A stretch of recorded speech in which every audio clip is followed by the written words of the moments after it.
Okay, we'll go ahead and call to order the meeting of the Sanford City Commission work session for Monday, May 12th, 2025. Commissioner Britton will not be here. Commissioner Austin is running late.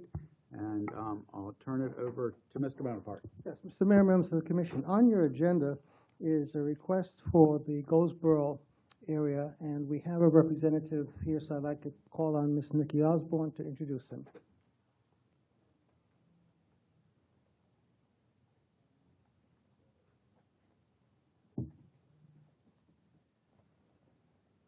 Hi, good evening, Mayor, City Commission, Mr. Bonaparte, and City Attorneys.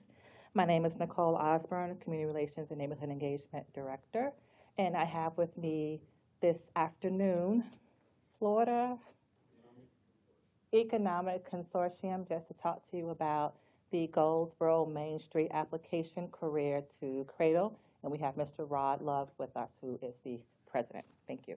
Okay. Welcome. Thank you, Mr. Mayor, Commissioners. Thank you for this opportunity this afternoon. I'll be as brief as I possibly can to just say that the things that took place regarding the Florida Children's Initiative in the Goldsboro community was absolutely incredible. To have the community come out and participate since November, I believe November up to March, and the community got engaged and involved at looking at statistical information, looking at poverty rates, looking at educational levels. This initiative was sanctioned by the Florida legislature back in 2008, and what it does is the budget is cemented in statute.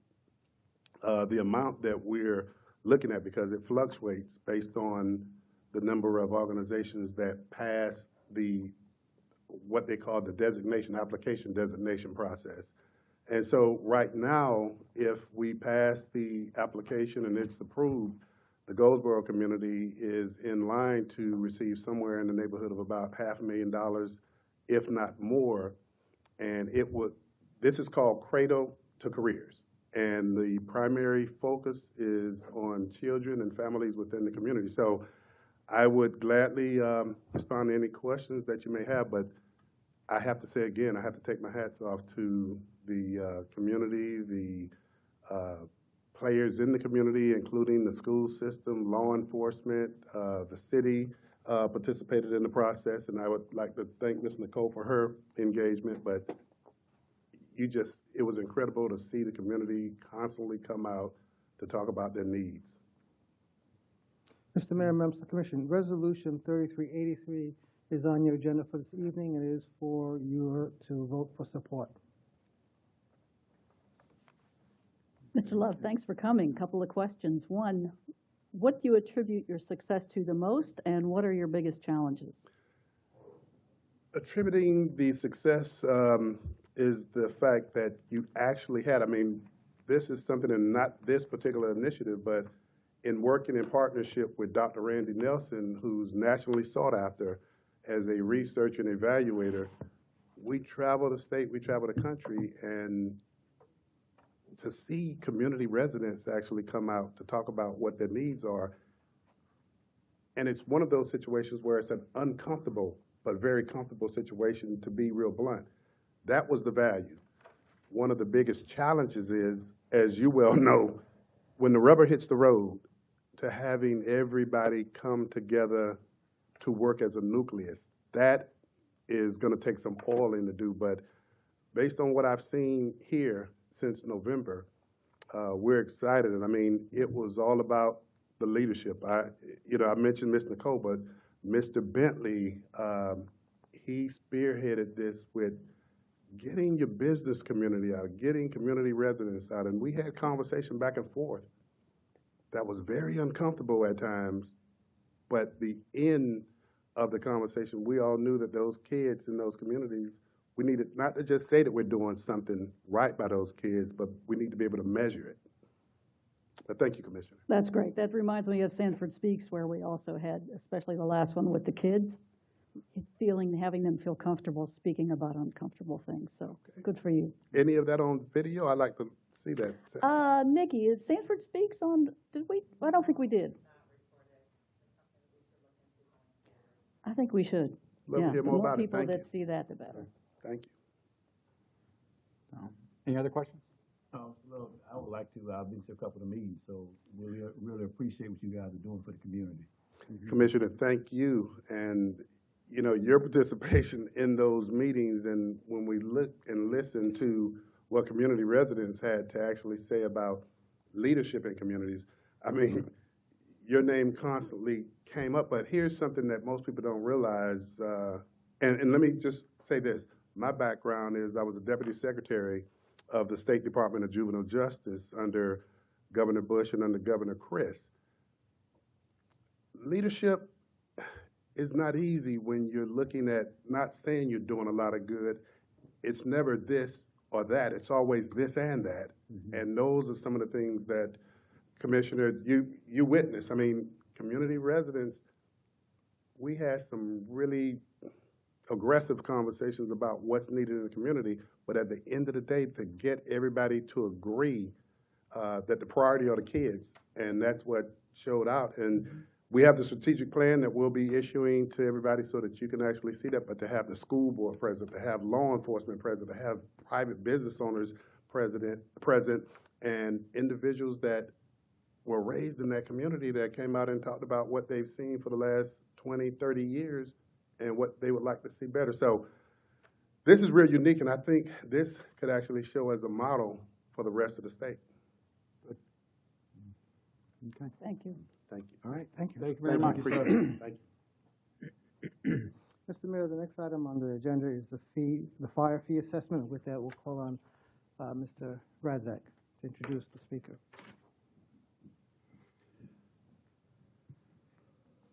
Good afternoon, Mayor, City Commissioners. This is a follow-up item from our April 14th work session item when we initially presented the fire assessment fee.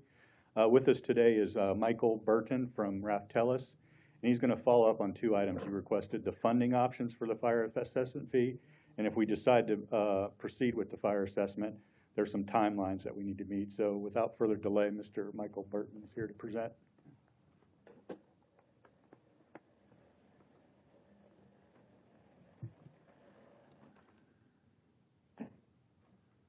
Thank you, Craig.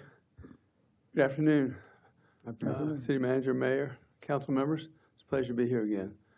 You asked me when I was here before to tell you what the assessment would be if you funded capital only, but you wanted the average capital over the next 5 years because it does fluctuate. So I have those results for you today and a timeline which I have today that I'll present to you.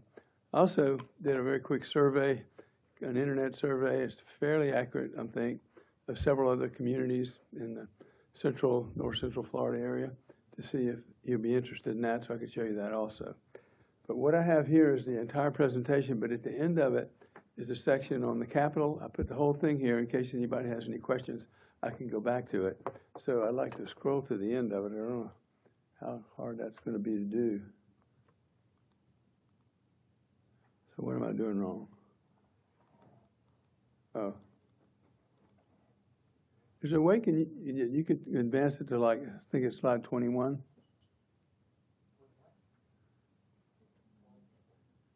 There you go, right there. That's good. Okay. The total capital needs over the 5 years, you can see up there, they do fluctuate, but the average over the 5 years is $2.38 million. So we did an assessment which included the $2.38 million of revenue recovery, and that's the answer over on the right-hand side. You see that the response readiness is $37.66. That's charged to every parcel, and then the structure loss protection on the right is $1.52 per $5,000 of structure value. When you go over here and look at the single-family home, the second line down that's bolded, the single-family home average value of $190,000. If you go over to the right, the calculated annual assessment is $95.42, and it's billed on the property tax. It's billed on the tax bill. So therefore, you don't get a monthly bill; you get it annually. But the equivalent monthly effectiveness of that bill would be about $7.95. And I think that's the answer to that. And you can see the high valued home. The first line is a low valued home, which is $75,000 of structure value, and that's $60.46 in the second to the last column. The high value, which is the third line, is $159.26. And then you can see examples of a small apartment complex, a large apartment complex, a retail store, a restaurant, a department store. And I'll just let you folks look at that for a moment if you'd like to, and see if you have any questions. And if you'd like to see what it is at different levels of cost recovery, I can show you that too. On this one, it was, what did I say it was? 2.38 million. And so if you wanted to see it at a higher level or a lower level, I could show you that also in a prior slide. And if you'd like, I could show you the survey or the timeline. Which would you like to see? What's the survey of? It's a survey of several other communities in Central Florida, North Central Florida, that have a fire assessment and what their rate for a single-family home would be. Okay. Compared to yours. Yeah. Okay. Yeah, let's look at that. You have that?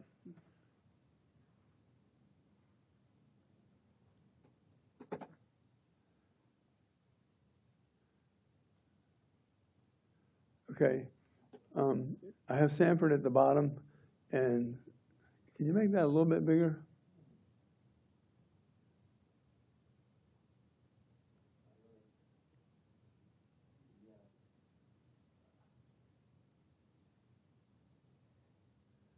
Well, even if you keep it the way it was, it's easier to see. Just show the PDF. Well, now, yeah. You can see that the Sanford fee of $95.42 is the 2.3. Just for example, I said if you wanted to go to about $5 million of revenue, it would be $198.51. The monthly equivalent would be, instead of $795, it would be $16.54. Now, when you go up and show the other ones, you can see that Brooksville has a monthly fee, equivalent monthly fee of about $14.96. Now, can you make it a little bit where we can see the Sanford at the same time? No, I like to be able to look at all of them at the same time. I think we can see it good enough if you can make it a little larger. Well, we can't see them all, can we? So your capital number is 9542. Brooksville is 179. High Springs is 220. For Brooksville, for example, that's for operations too, though? Or is It's it for just whatever capital? they adopted. I don't know Okay. what it was All for. right. It's their adopted fee, yeah. Okay. I don't know if it's full cost recovery or not. Okay. Then you have High Springs at 223, Palatka at 296, Alachua County at 456, and Gainesville at 219. So all of those are somewhat higher than what your fee would be if you did just the capital alone. And if you did about $5 million, you would be sort of in the area there. I think I sent a thing with a graph. Do you have that? The graph is probably the easiest way to see it.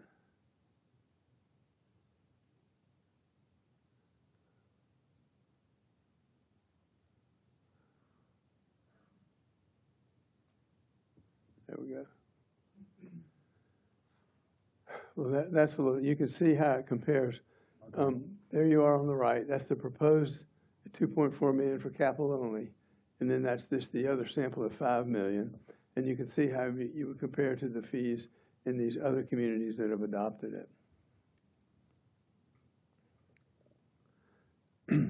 I guess the message there is if you did either one of those, you're really not out of line with what other communities have done in the area to recover their assessments.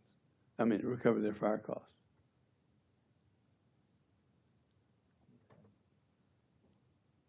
Now, all of those are up in the same area. Is that just because you went there to get the survey, or is that? No, I did an internet search, and I asked GPT to tell me all the communities that had fire assessments in Central and North Central Florida, and these are the ones that came back. There's a couple. There's Hernando County. It's a county, and we already have counties in here. Yeah. And I think Brooksville may have one, but I found that out and didn't have time to put it in the survey here. Okay. But if you want, I can do a more extensive survey. No, I was just wondering if you had targeted that area, or if it was targeted because that's where there are a lot of them.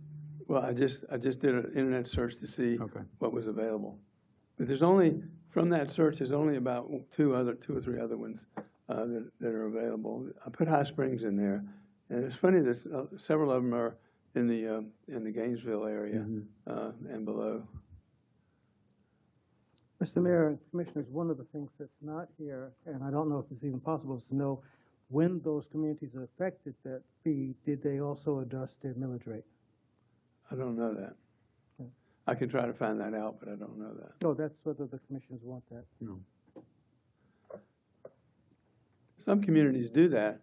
When we did a study in Cape Coral, which kind of set this new method into place, they had serious problems. They had about a $20 million deficit in their general fund, and they didn't have a fire assessment. Well, they implemented a fire assessment. They implemented it at a level where they could reduce their general fund by 1 mil, and so they had a millage reduction and a fire assessment, and that kind of solved the problems in both of their funds. And if you wanted to look at a millage adjustment, you can. I mean, your finance people can probably figure that out, but we could help you with that also if you wanted to see. I mean, that one in Cape Coral was not revenue neutral because it would be very difficult to make it totally net revenue neutral because it's not going to be revenue neutral for every parcel. You know, but you could do some level of a millage reduction, either at the same level of revenue that you're getting here or at some lesser level. Okay. If I remember correctly, 2.4 million is about a $500,000, I think.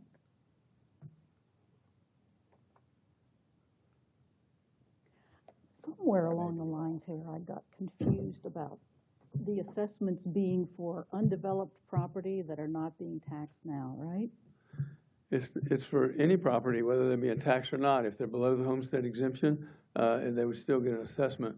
And if it's a vacant lot that's not been developed, they still get the parcel assessment because you're providing this watchstanding service to every parcel in the city, and it enhances their ability to develop the property and also to fight brush fires and things of that nature.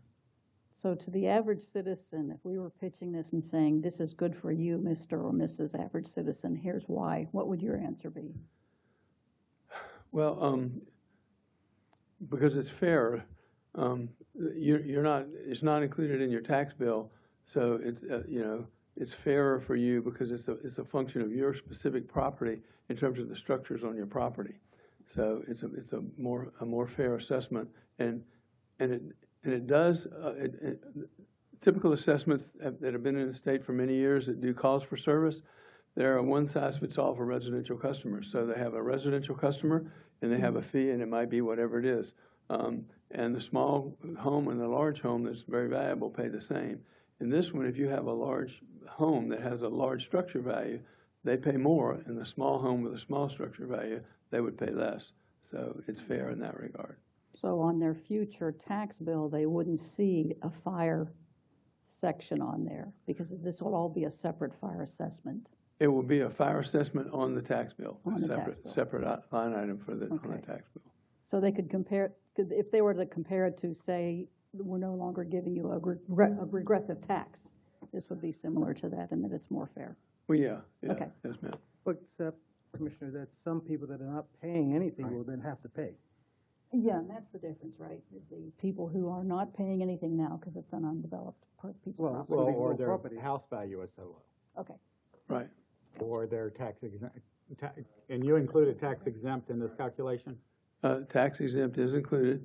You could exempt them or exclude them if you wanted to, which would include churches and other tax exempt organizations, but they would still get their allocation of the cost. And although you wouldn't bill them because you would use them exempt, then you would have to pay that from the general fund. so we have a teeny tiny communication challenge for some of our residents. Oh, definitely. Yeah. And I wouldn't call it teeny tiny. Okay. But we sort of need to decide what's our purpose in doing this. Mhm. Is it to raise revenue, in which case we're not going to do a millage decrease? Is it to shift some of the cost and pair it with a partial millage increase? Or is it to have it a wash and, have it total revenue neutral, but not revenue neutral per person? Yeah. Well, if we were to have additional revenue, except we'd only be limited in what we can spend that revenue on, right? It would Right. have to be related. And one of the reasons I asked for what does it look like if we just do capital is because if we sort of pull the capital out of the general fund, then we know that is funded. And we can worry about the operational out of the general fund. And then we get to make that decision, can we lower the millage rate? Do we need to put that money somewhere else? You know, or are operational costs going up so much that really this is just a way to increase the revenue without raising the millage rate and spread it around? I mean, I don't know if you exempt the tax exempt properties. I'm not sure there's a real benefit to doing this. I mean, part of the thing is so all properties are sharing in the cost. Well, they're also receiving benefit, that's for Yes, sure. because they are receiving benefits. I would say most of our clients do not exempt nonprofits. Do you have a sense from other cities that have been given this option and have said no to it, just anecdotally, why Why what? other cities may or may not be doing this? It's probably just a political, public relations kind of issue that, you know, a lot of people would view it as a new tax. It's not a tax, it's an assessment. And so, you know, it's just one of those things that the initial fire assessment is much more difficult than updating it as you go along and as your costs increase. I haven't looked at, and I don't know whether staff has looked at, if you funded everything that's in this fire assessment in the general fund, what that would do to your millage. Would it require a certain level of millage increase or not? And if that's the case, you could at least avoid that millage increase by having the fire assessment, implementing a fire assessment. Okay.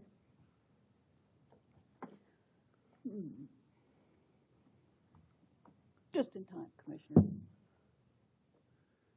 Just for information, I think Cindy told me that she had gotten with a property appraiser, and their date for needing the file, the certified roll, is September the 21st, I believe, and the state statute is the 30th, so that is not very much different. So the timeline that I'll be happy to show you in a moment would be pretty similar to what we have up here, because it's really telling you not specific dates, but the times of the month that certain things would have to be done. I want to see that timeline. Okay. Okay. Do you have the timeline? You don't have the timeline? No. Is there a way I can hook my computer up to that system? I have it on my computer.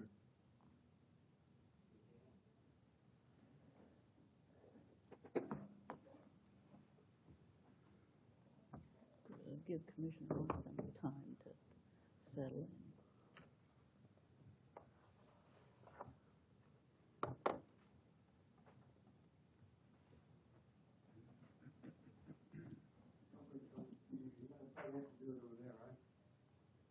Huh? I'll bring it to you as soon as I get it on.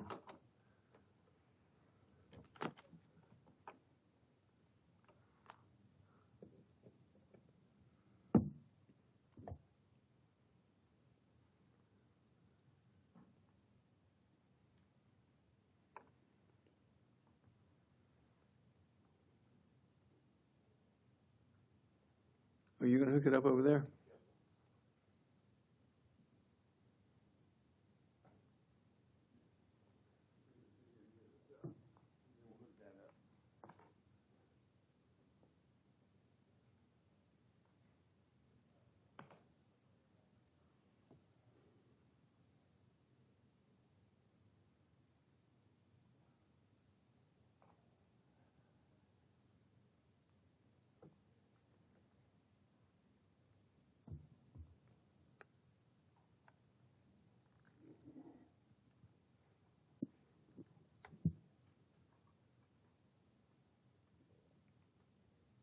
Almost there.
Can you see that?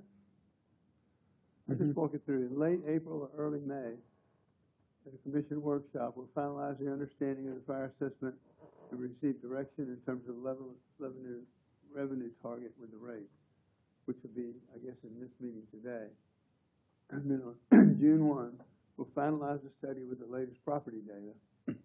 And in early June, at the regular council meeting, we'll present the final rates and recommendations, receive approval to start the adoption proceedings.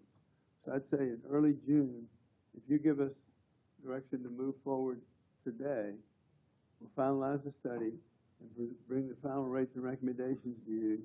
And at that point, you would approve us to start the adoption proceedings or not. So I would say you have a go, no-go there in early June. In late June or early July, initial resolution and ordinance adopting here will need to be held.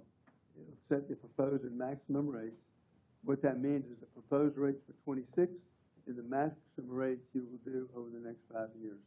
So that way you could adopt level rates up to that maximum without going through the complete notice process, the first pass mailing process. We'll schedule a final resolution adoption hearing and authorize the notice to property owners and the local noticing requirements. So in late June or early July is when we would set everything in motion. In mid-July, or minimum of 20 days postmarked prior to the final hearing, you need to send the first class mail. That will actually be late into August now, since we don't have to have it done until the 21st of September. It would need to be 20 days prior to that. And in that case, you mail notices to all property owners with the proposed pros and the maximum rates. You also place a notice to be an ad in the local newspapers of the hearing that will be held. And in late August or early September, there'll be a final resolution and an ordinance adoption hearing, which is the hearing. By the end of September, actually by September 21st, we'll need to send the adopted assessment roll to the property appraiser and the tax collector to be included on the FY26 tax bill. So you have time to do it, and you also probably have an early June go, no-go date once we finalize the report and bring it to you with the direction you're giving us in terms of the rates you would like to consider.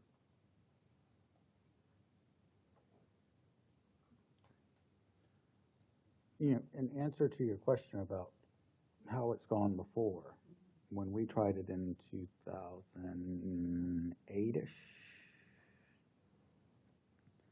it was the inability to explain it well to the public, and them seeing it as you're going to be charging me more. And at that point, it was tied to a millage decrease, and single-family homestead properties were the ones that in general would see an increase in what they would pay overall. I think Winter Springs tried it, and they actually based their budget on planning to do it, and then there was so much backlash, they didn't do it and sent their fire department to the county because they'd already set their millage rate. So, I mean, basically, it's going to be convincing people that, yes, you're paying more because things are costing more, and this is how we've decided to pay for it. Somebody else might benefit more than you, but we're going to have to take money from you anyway. Mm-hmm. Your idea about doing capital only is not a bad idea in the sense that it's not a huge thing. I mean, you're talking about another $7 in some sense a month equivalency, which is fairly low. And at least you then get the fire assessment in place. And then as the fire assessment needs grow, you can slowly increase it if you need to over time. The ones I've seen that have the most difficult problem getting implemented are ones that go closer to a full cost recovery. Mm-hmm. And it really is more difficult to explain at that point.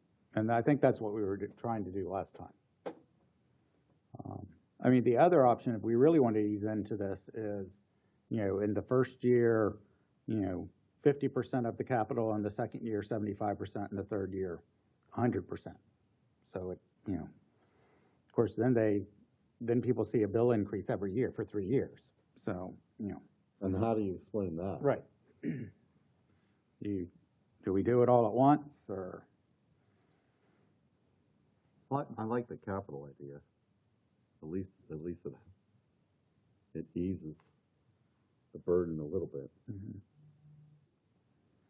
You could adopt it with the capital cost, and then you could also have a inflationary index each year that would increase it for the next, say, 5 years if you wanted to, or at least calculate what the maximum rate would be if you did that, and then each year you could consider whether you wanted to do it or not. But when you did it each year, you wouldn't have to have first-class mailing. You would just have to have notice, kind of like you do on a water and sewer rate increase. Okay. In local publication. So we can set, we set the rate annually. Is that right? Yeah, you would have to set the rate annually. Okay. And you could either, if there was no change, that's a pretty simple process. But if you wanted to have an inflationary increase, then you could define what that would be in terms of a percentage, 3% or something like that, or you could tie it to an index if you wanted to. And we have to give you final direction today. If we don't follow this timeline, we're looking at next year. You can't delay any of this, because one delay hits another. Well, you said final direction. I think you need to give us at least your best direction today. Just reading what you've got there, final direction. Well, okay. Well, let me just modify that verbally, because we need to finalize the study, okay? And in finalizing the study, it would be good to know what you would like to consider for adoption. And I think this capital is probably the one we would include in the study. And then in early June, we have a council meeting with you where we present the rates and the recommendations and receive approval to you to start the adoption proceedings. Up until then, no adoption proceedings have been authorized by you. You're just giving us final direction on what to put in our report to you. And then in early June, you would say yes or no in terms of putting in place the adoption proceedings. And then we would schedule everything. Now, the resolutions need to be prepared by an attorney. I don't know if it'll be your city attorney, or we do have special counsel we've used before. We don't prepare the resolutions and the ordinances, and we could bring special counsel in for that if you wanted to. The gentleman is Chris Rowe. He's with Bryant Miller Olive, and he's a very, very good attorney. But if your city attorney feels comfortable doing it, your city attorney can do that. So with the final study, with the property data, would that say, parcel by parcel, what the charge is going to be? Yes. Okay. You can give us the parcel number, we can go and show you exactly what it would be. Well, and the other person we might lean on just walked into the room to prepare communications on all this. Gonna hit you up there, Lisa. I think I'd feel more comfortable with this if I could see exactly how we're going to communicate this to the public and sell it. Because this is one of those, Well, I think in things order for to us. do that, we need the final Yeah. data. We need the final, but that should be in our action plan, right? When we get more data and we have a better idea of what we're looking at, parcel by At parcel. that point, if you choose to proceed and go forward with the adoption proceedings, it's not in here, but you could actually schedule a public information meeting if you wanted to. Just not a hearing, nothing like that, just telling the public what you're planning to do, giving them some sense of what it's going to look like. I mean, we come this far, it seems we ought to go ahead and get the final part of the study so Yeah. we can really see Yeah, I agree what with it that. means property by property. We're not at that, we have to commit yes or no Right. stage yet. So, and I would say go at, with the capital. And then later, after we see that, we can decide if we're going to do even 100% capital, right? Well, what I showed you was 100. Right. It was 100% capital, but it was average each year. So in the first year, I believe it's less than the actual capital. In the second year, it's quite a bit more. So you'd have to just recompose your capital projects to match with the dollars.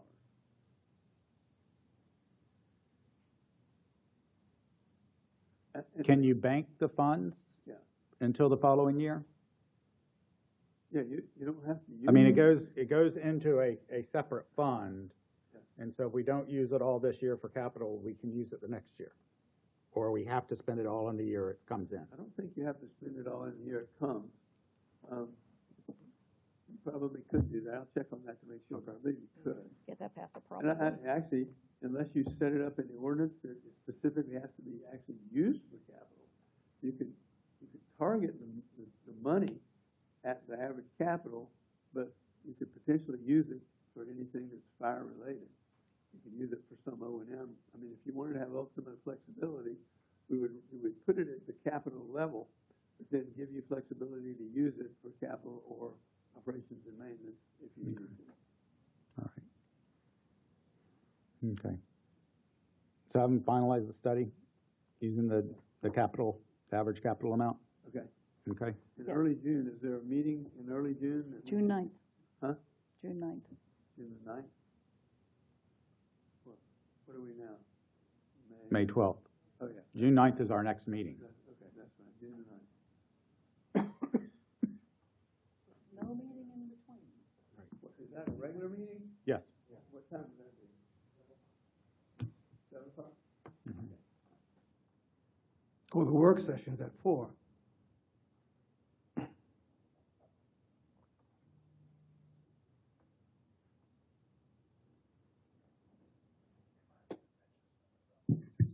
So if he's making a presentation, that would be at 4 o'clock, not 7 o'clock.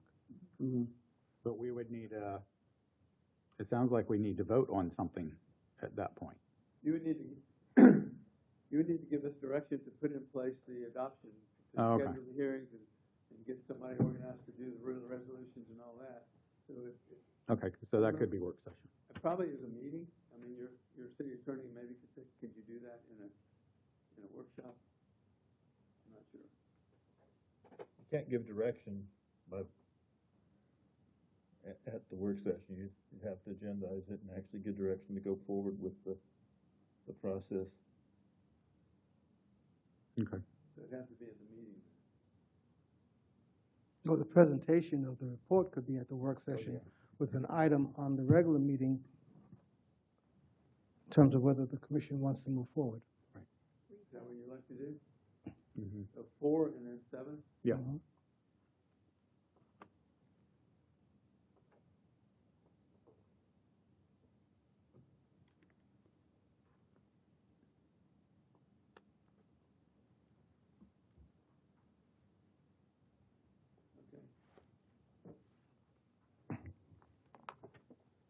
Any other questions?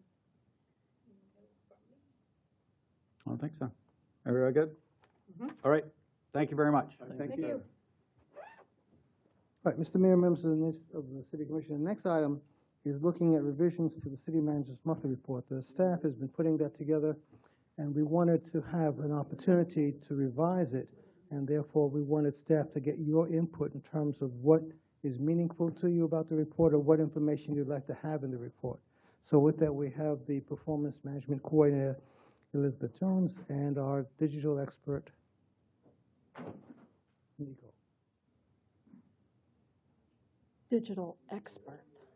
Did you get a promotion, Nico? Good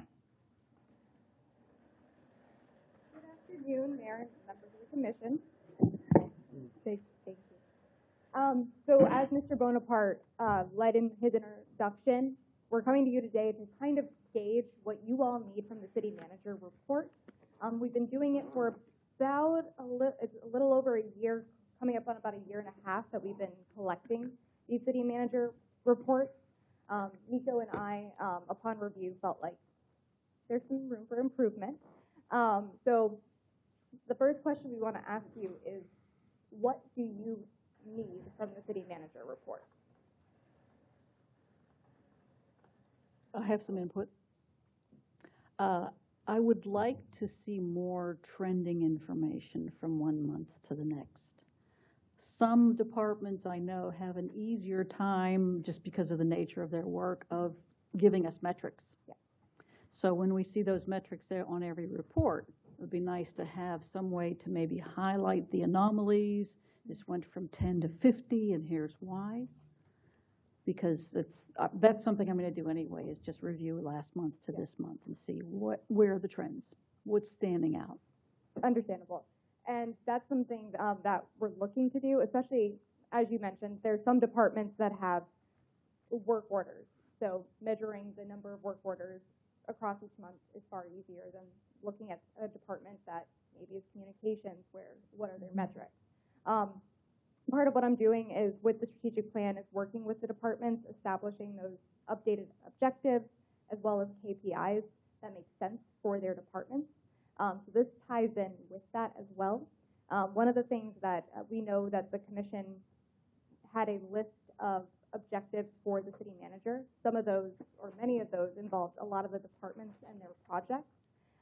So that will bring me to what we were looking on kind of revising. We came up with a drafted idea that we would like to gauge if this is more along the lines of what makes sense for the members of the commission. So essentially, it would be a report that has clickable links to whichever division or department you're looking for information on. Right now, they're very lengthy, some of the departments, so we're trying to create a level of concise information, if you will, for each of the departments. We still will have, the introduction will be, or the first pages of this report will still focus on the written follow-ups on each of the high priority projects that we've marked already that are in the objectives that you've given Mr. Bonaparte, as well as just ones that we know and are monitoring for your own interest as well as the public interest. But each department, the larger departments that have more than 3 departments, we've designated 10, and we've come up with the idea of maybe looking at 5 for all the smaller departments and or divisions. But this would be in addition to their projects. So if you are Public Works, for example, you have several projects going on, these would highlight other aspects of their department. Again, what feels like should be highlighted, we would like to gauge that from you all. What are those items that feel most relevant or that you would like to see being reported on in addition to the metrics? Another thing that we're looking to implement is a single way for data entry to happen within the city, instead of it being contingent on reports being emailed back and forth to each other, or information being shared, streamlining the way it's entered. So using a form sheet each department is given, they can update you on those specific objectives, and then also highlight those other areas of interest. Again, just to kind of streamline and really leverage the technology that the city is currently investing in. What a concept. So these are just some of the areas that we were looking at, but ultimately this document is supposed to help you all in kind of seeing what the city's doing month over month in each of our departments. So that's where we really wanted just to kind of have that conversation with you all. What I think would be helpful, and sort of in this format, I guess, but, you know, there are certain projects that we are interested in every month. Yes. Okay, and we want updates on those. Right. And we could, you know, sort of a timeline or since last month or here's where we are now, but so they're always in the same place in the same format. So this goes in line with something else that I brought to you all previously that I'm hoping to have done by the end of this month, beginning of next, to follow up with you all on, which was that project dashboard that provides that Gantt chart, kind of the financials behind it, and really just kind of benchmarks where each department is outside of just a written write-up.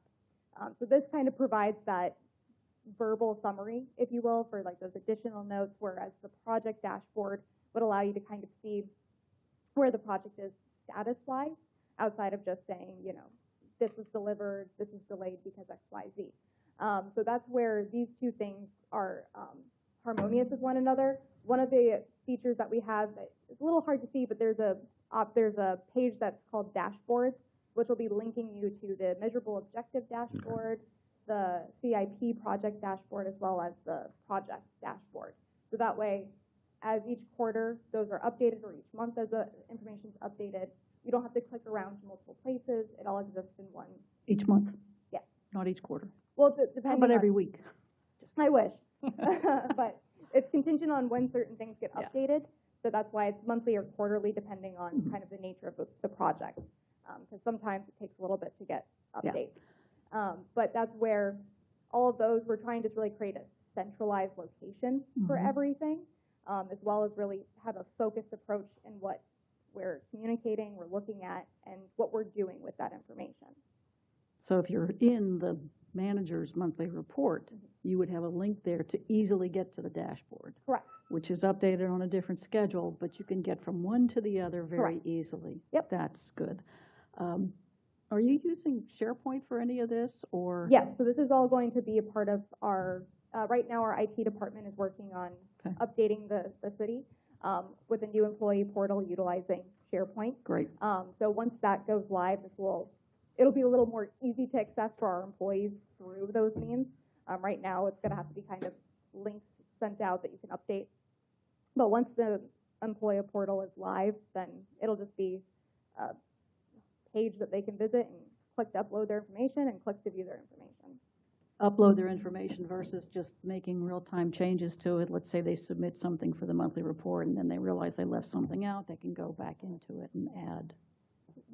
It depends on how we want to approach it, but I mean, right now, I'm having the report kind of feed each other. So if somebody uploads it, it feeds into a dashboard that then goes here or can then be put into this monthly report. So really, if we make it so that way somebody can make changes, we would just have to add that capability in.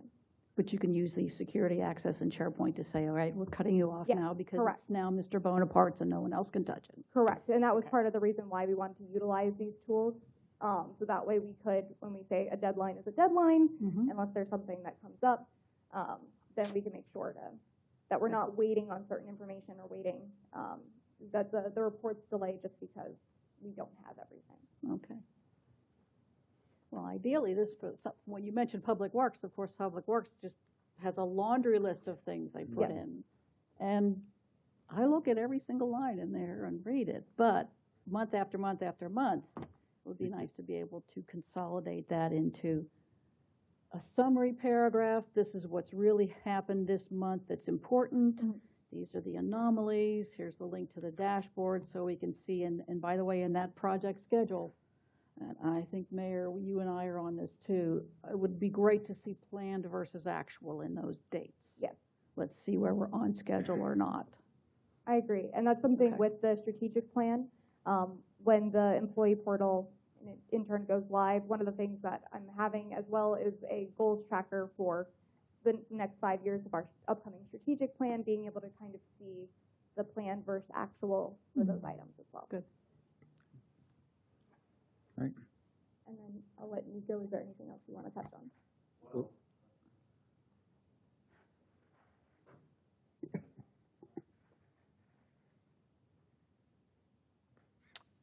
Oh, there we go. The biggest thing for me as the newest person on the team is, again, like Elizabeth was saying, streamlining the process, utilizing the tools that the city pays for. Transparency doesn't mean overload. I'm trying to, when I first looked at the city manager report, I thought it was a lot. And we can definitely get that thing down from 18 to 10 pages to make everybody's life a little easier.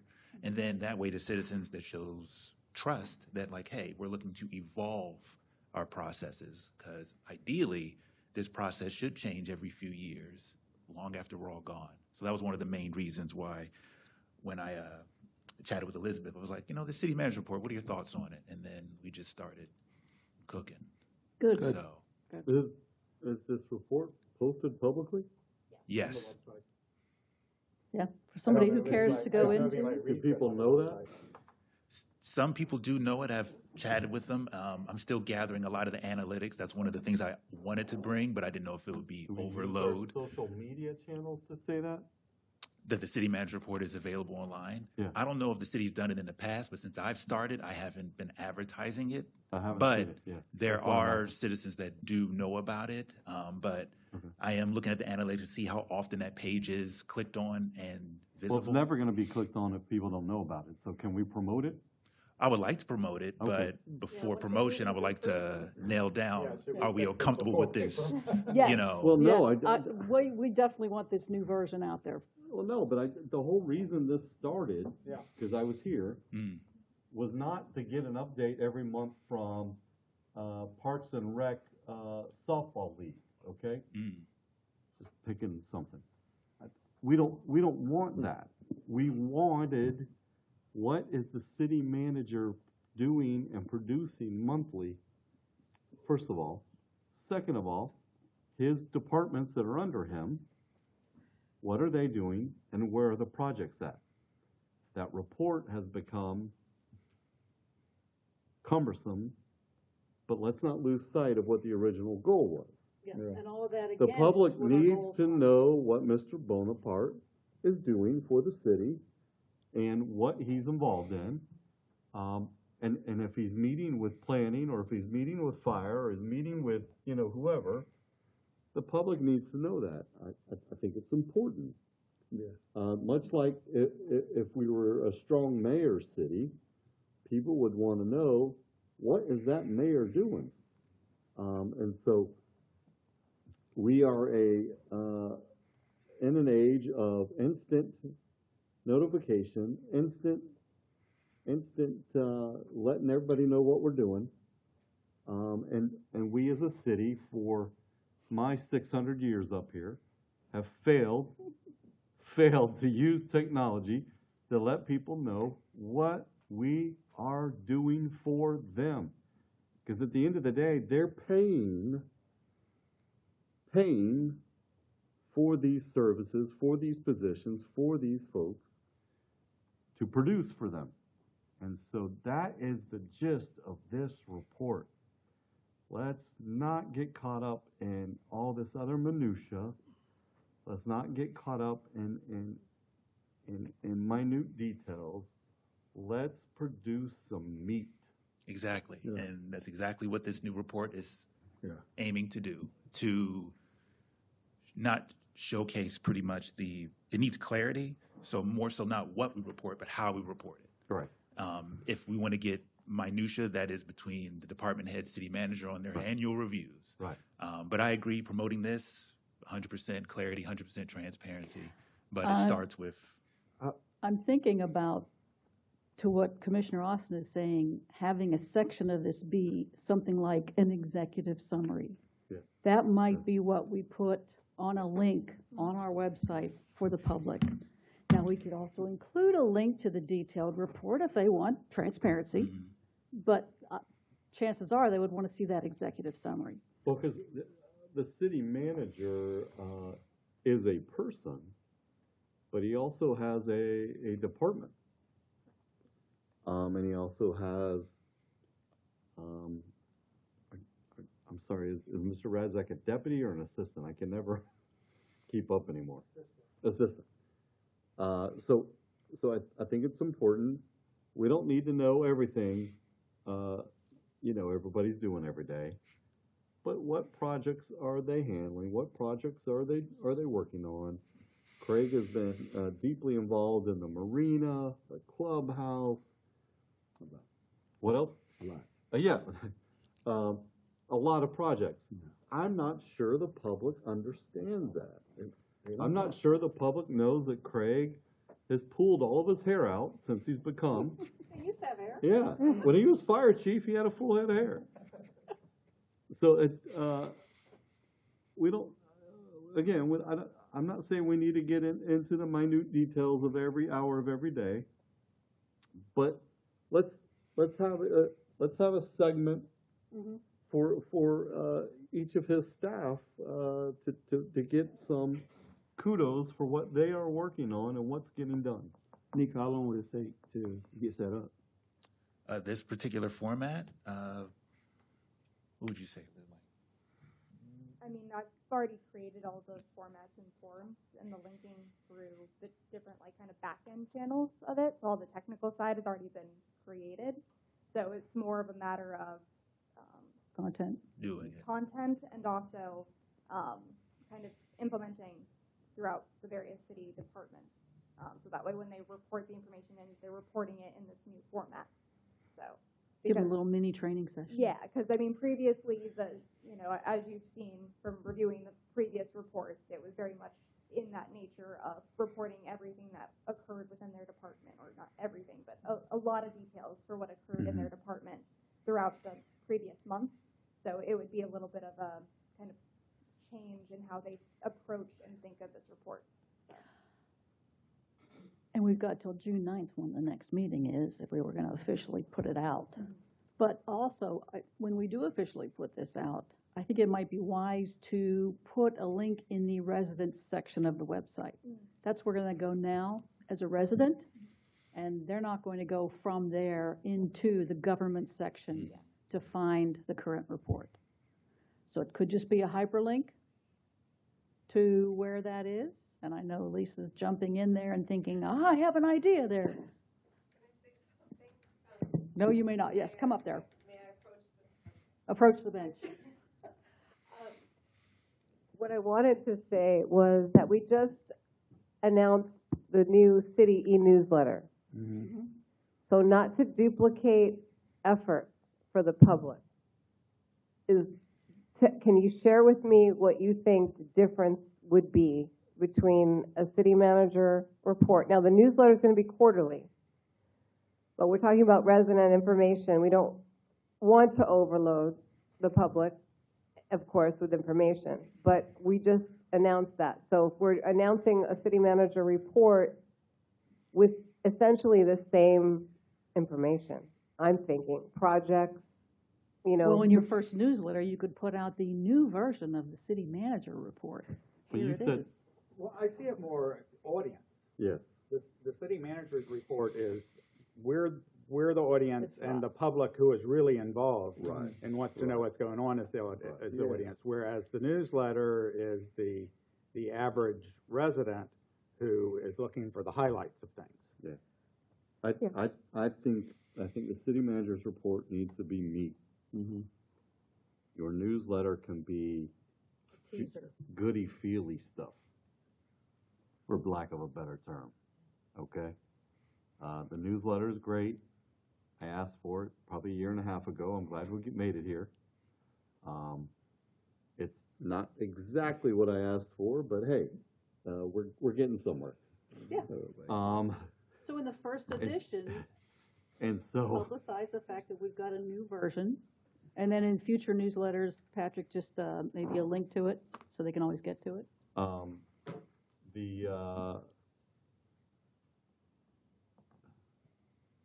You use the term, I think, too much info. TMI. I do not think that even exists in this day and age. The more info we put out, the more we bombard the public with what in the world we are doing here and how we are producing for their tax dollars, I don't think can hurt us. And as the mayor said, some folks will say, ooh, city manager report, because they know that we have a city manager and they know what he's supposed to do. Other folks are going to see city manager report and go, okay? Yes. And so your city newsletter, oh, let's see what's going on in Sanford. Exactly. Completely different Okay. reports, completely different audiences. Let's just do it. Yeah. We'll see how once we unveil that, we'll see how that works, and we can look at analytics on open rate Right. and all of that. Right. Regardless, it's our storytelling. Right. And that's what we are going to be doing way more of. And so this is part of it. If the analytics show that nobody cares about the city manager's report, then it will become an in-house deal again, right? If the analytics show that the city newsletter is a bomb, then we only do the city manager's report. We will let the analytics do what they do. Exactly. But for now, let's just produce some content. Let's give the tax-paying citizens of this city some meat. I think the newsletter should also say, hey, by the way, this project over here is the DOT, and here's the number you can contact them for any complaints or issues. Yeah. Because we get blamed for everything that happens in this city. We get blamed for stuff that doesn't even happen in this city, but people have the mailing address of Sanford. That's the kind of stuff we need to put out there and enlighten I agree. folks. Yeah. Just because you have a Sanford mailing address doesn't mean it's the city. I still laugh. A couple of years ago, there was a individual running for mayor that was spending a lot of money on mailers on the other side of I-4. And I thought, my goodness gracious, if you're gonna run for mayor and take your friends and family's money, know where you gotta, know your audience. Yeah. Okay? And so the same thing here, everything on the other side of I-4 is not our fault, and it's not our doing. And so that's the kind of stuff I think the public needs more education, more enlightening on. We have a lot of great stuff in the pipeline. I So- don't doubt that. Yeah, And a I'll lot get of off great my stuff. soapbox, Mayor, sorry. Okay. Y'all got enough Because remember, it's 4 to 5. direction on what you need, or you need more from us? I feel confident as a starting point because this is a living organism. It'll grow and change, but I appreciate the clarity because that's exactly what was needed. And I like the idea of highlighting the new version of it in the newsletter because it responds to the citizens, especially those who have said, where are we with the city manager? What's he been doing? Here's what we have been doing. Here are the goals we've all agreed to, and here's what we're accomplishing. So it might be good timing. Agreed. Now, with what Commissioner Austin had mentioned about have the city manager report having more meat, I just want to clarify that we're still looking to kind of condense the amount of content. Just the quality is what we're trying to improve upon. So Chunks of meat, not little tiny. yeah. Now, one of the things No morsels. One of the things Nico and I discussed was, for example, if somebody says, I don't mean to pick on Public Works, but I'm just for the sake of this Let's pick demonstration. on We've all read the report, so we know what you're talking about. So, I don't but see if Brent, it was, let's pick on him. we've paved X amount of road, then equating what that means for the resident. Right. That's more along the lines of what you're looking for, Yeah. correct? If it's, we've paved X amount of roads, so Yes. this means that And how, residents in this area can expect a, easier walking path or driving experience or something along Right. those lines. That's more of what we're looking to connect. well, and I would also like to add, and I don't remember the number right now, but there is a specific number per every mile now that how much it costs us to pave, Chris. You know the number, right? I think it's $1 million a mile, but I'm probably wrong, and plus it's probably gone up. But anyway, that's the kind of stuff I think, hey, we don't need a list of all the meetings everyone has gone to. No. We need to know what came out of those meetings. Yeah. And if nothing came out of the meeting, then we don't need to know you went.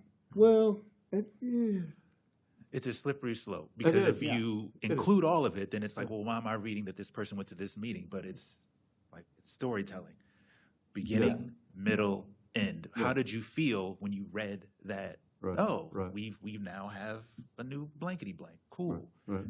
It has to. That means more kids can do this, or more people can do that. Mhm. Like people need to know that they're getting something from it, other than they just saw somebody do a thing.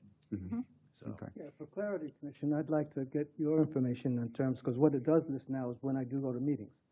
Is that what you want, or what is it that you would want from the city manager? I don't, meetings you go to, I think is part of the report. Yeah. I don't need to know every meeting that every staff member in No. the city went to. What is the city manager and his immediate staff or 'cause Yeah, we still want to, because There- you're doing a lot of good PR out there in the public. there's a couple of different units that fall under the city manager directly, right? What is this group doing? What are they doing for us? Well, it's great economic development, Right. communications, yeah. Right. And I know we normally get an update from ED, but And then community development. But as we work on this, on this, oh my gosh. I don't wish a stroke upon any of y'all. I lose words, but as you start to break this down, city manager, economic development, CDBG, whatever, let's make sure that folks know that's your direct reports. Does that make sense? I don't want a flow chart necessarily, but I think it's important to know that, communications. What are you guys doing underneath the city manager, right? Those are the folks that you work with every day. You don't necessarily work with Brent every day. You don't necessarily work with Lisa Jones every day. You don't necessarily work, I'm sorry, I can't remember.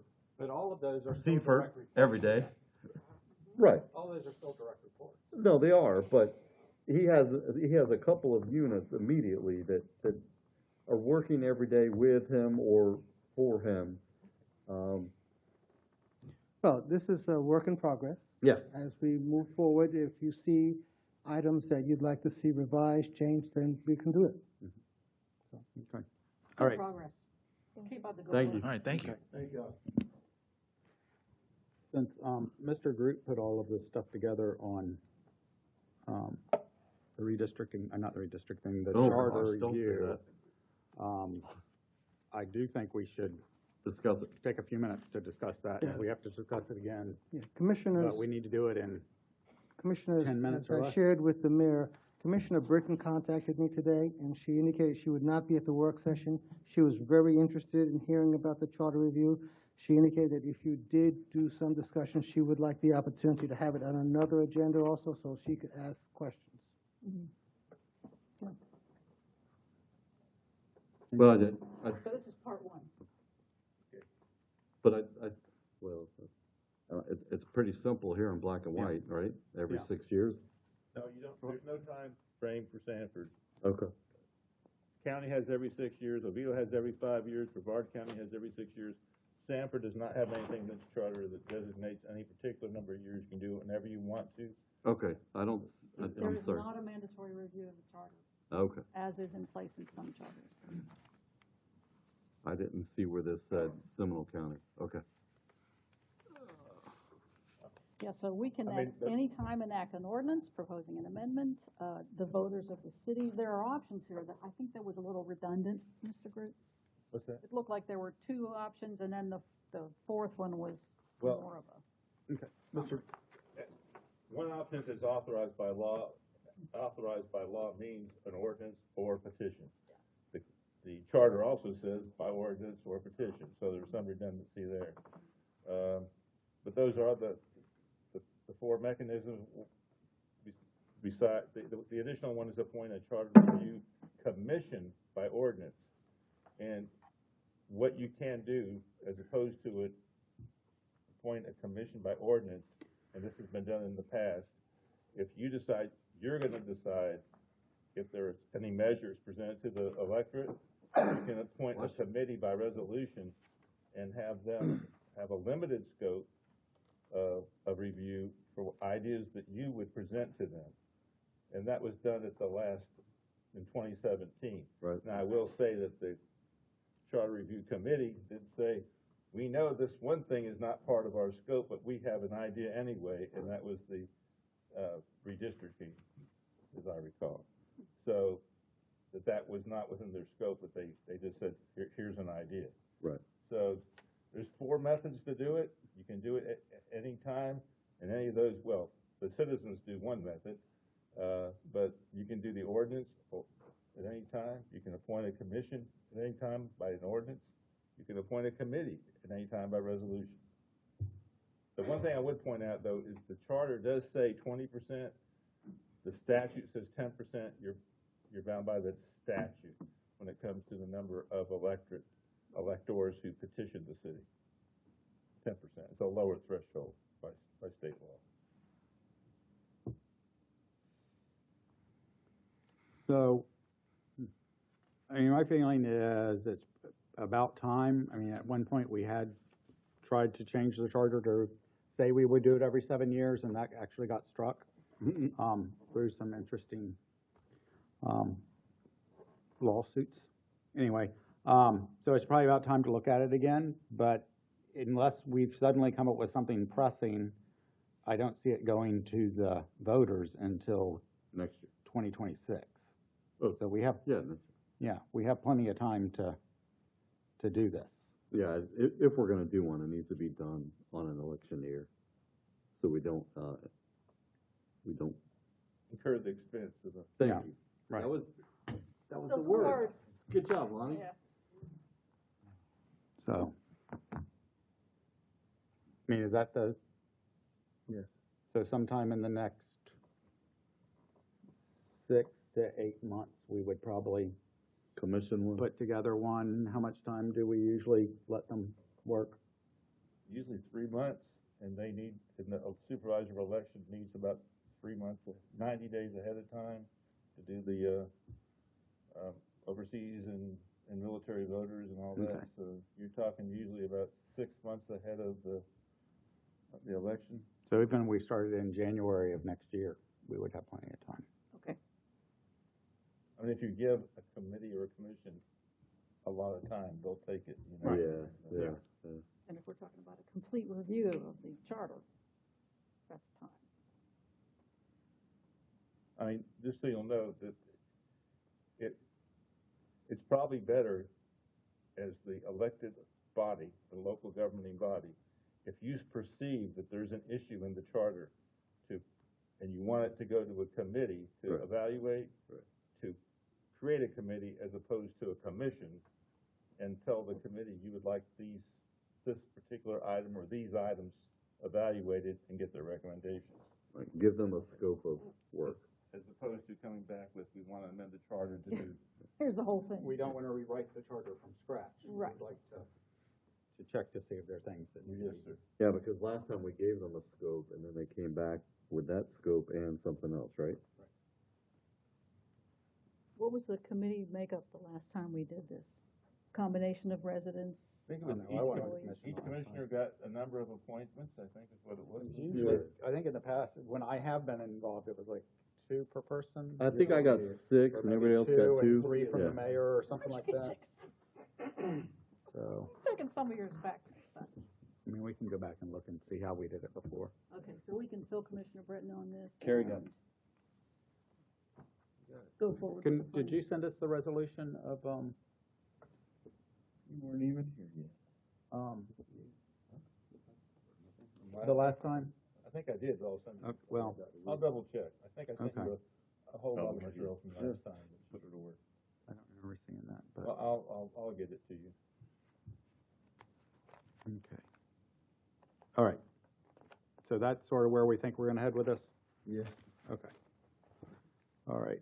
The city manager and I are tweaking the goals document, and that will be forthcoming. Okay. And do you have anything else? Anybody have anything pressing?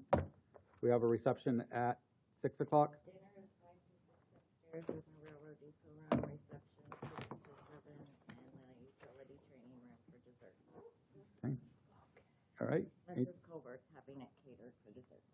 Oh, wow. Nice.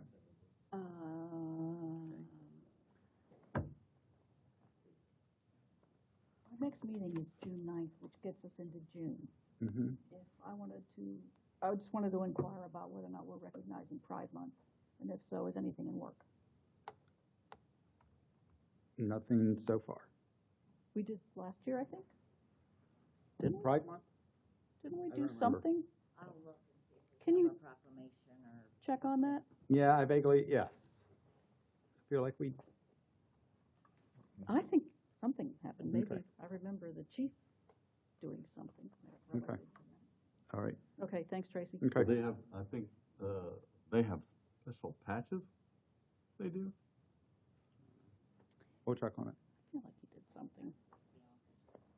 Okay. Anything else? Nope. Then we are adjourned.